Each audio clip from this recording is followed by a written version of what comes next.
পাহেলগাঁও পরবর্তী সময়ে সন্ত্রাসবাদ আর ধর্মীয় পরিচয়কে মিশিয়ে বারবার সাম্প্রদায়িক বিদ্বেষ সৃষ্টির অভিযোগ উঠেছে কেন্দ্রের শাসক দলের একাধিক নেতার বিরুদ্ধে।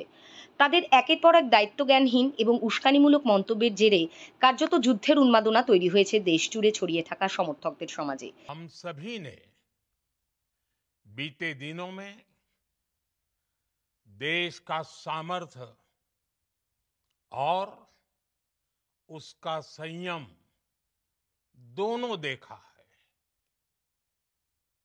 मैं सबसे पहले भारत की पराक्रमी सेनाओं को, सशस्त्र बलों को,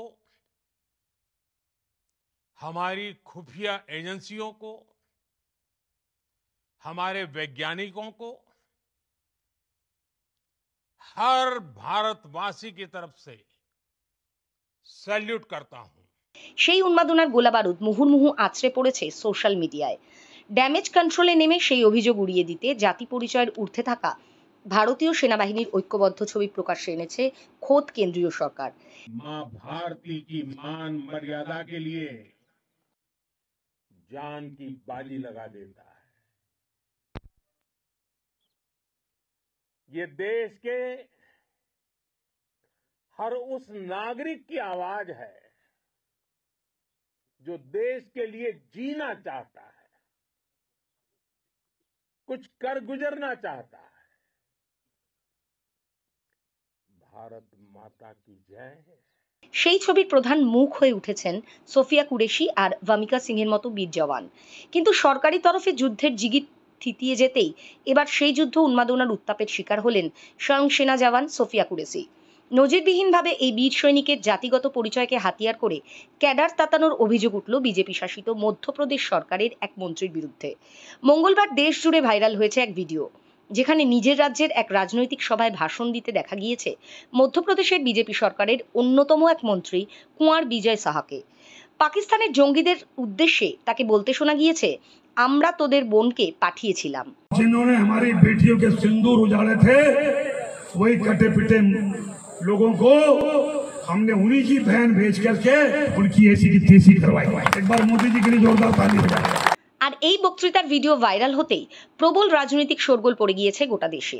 সোশ্যাল মিডিয়া তো বটেই, সেই সঙ্গে প্রকাশ্যেই বিরোধী শিবির থেকে উঠেছে অভিযোগ।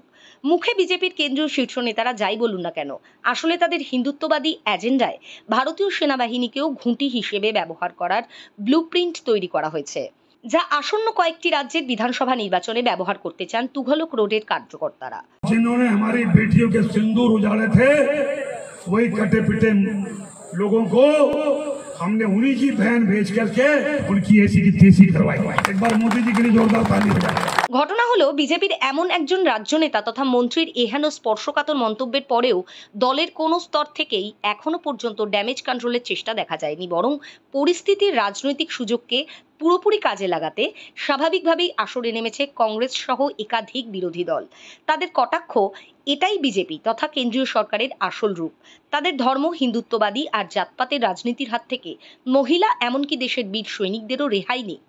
এবং এখানেই শেষ নয়, একদিকে যখন বিরোধী শিবির থেকে মধ্যপ্রদেশের মন্ত্রীর মন্তব্যকে হাতিয়ার করে বিজেপির বিরুদ্ধে সুর চড়ানো হচ্ছে, তার পাশাপাশি সমান্তরালভাবে শুরু হয়েছে সামাজিক প্রতিরোধ। মঙ্গলবার রাতেই সমাজ মাধ্যমে ছড়িয়ে পড়েছে আরও এক ভিডিও, যেখানে দেখা গিয়েছে একদল লোক অভিযুক্ত মধ্যপ্রদেশের মন্ত্রীর বাড়ির বাইরে লাঠি সোটা নিয়ে হামলা চালাচ্ছে।